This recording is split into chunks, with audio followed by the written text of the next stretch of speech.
Hello friends, if you're looking for a real estate market report for Fort Collins and the Northern Colorado area, you're in the right place. It's December 2025, almost 2026, and in this video we're going to talk about housing stats, inventory levels, median price corrections, and how today's market conditions compare with historical trends. This fall has been an interesting one for housing in Northern Colorado. Buyers are finally feeling like they have some leverage and are intent on using it. You can hardly blame them. The NoCo market has been absolutely merciless for home buyers over the last 6 to 8 years. First it was pandemic bidding wars, and then they had to endure soaring interest rates as high as 8%, along with prices that were very stubborn to correct. And while high mortgage rates crushed housing markets in cities like Austin that lost almost 25% of their median price, NoCo prices refused to fall and in some cases continued to climb. But this fall, we've noticed a significant change. Although we always feel things slow down late in the year, it's been particularly difficult to get our listings sold during the last half of 2025. It feels like every buyer in Northern Colorado collectively said, enough is enough. We refuse to buy a home unless we're getting a great deal.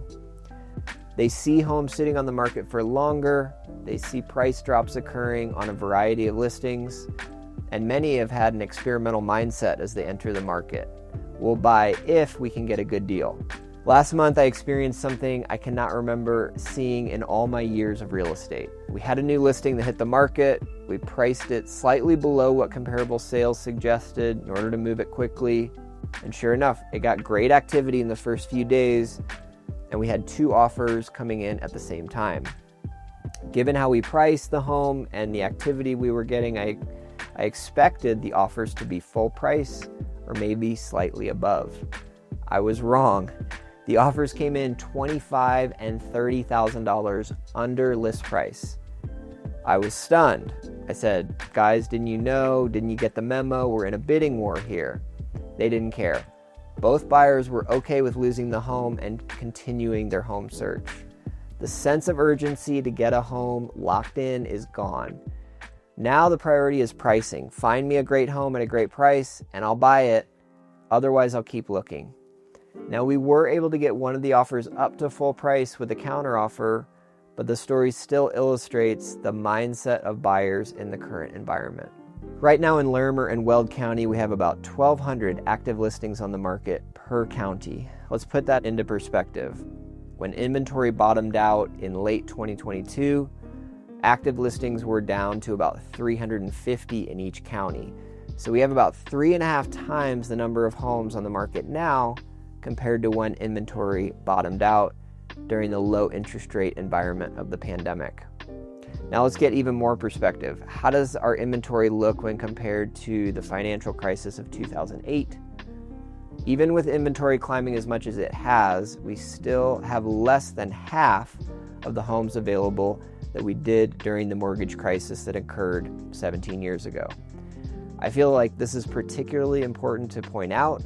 With all the garbage headlines I see in the news and social media, I had someone tell me the other day that inventory levels were currently the same as they were in 2008, but this is far from true. This month, the median price for a home in Larimer County is down 5% compared to November of 2024. In Weld County, prices are down about 2%. The average home is selling for 97% of list in Larimer County, and in Weld County it's 98%. And they sit on the market for 60 days on average before receiving an offer. Now 5% is about as big of a correction as we have seen in the modern era of NoCo real estate. I know every first-time home buyer in the country is waiting for the housing collapse that the internet seems hell-bent on predicting. And if you believe the hype, by all means, continue to wait. But do understand that with the high cost of development in the West, mostly due to the difficulty of finding water rights for housing projects, our corrections tend to be relatively mild because it is so difficult to bring new housing projects to market. Also, with rates on the drop and the spring selling season just a month away, further price corrections are likely to face headwinds.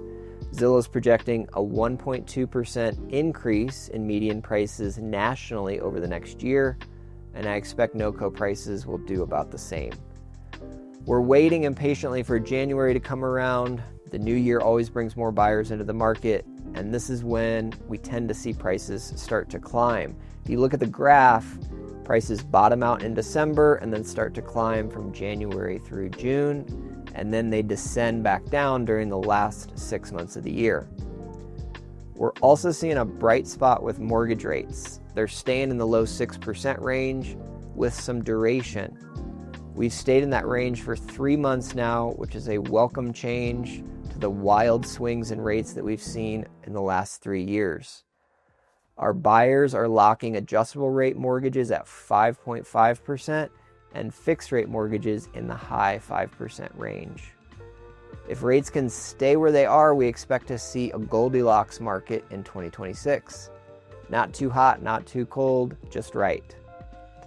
Thanks for tuning in to this month's market report. We are currently scheduling consultations with buyers and sellers.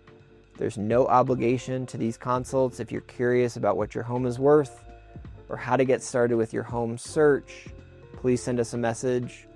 Also, please subscribe to our podcast and our YouTube channel for more market insights and for videos of some of the most beautiful listings in the Northern Colorado area. Thanks for watching. Have a great day.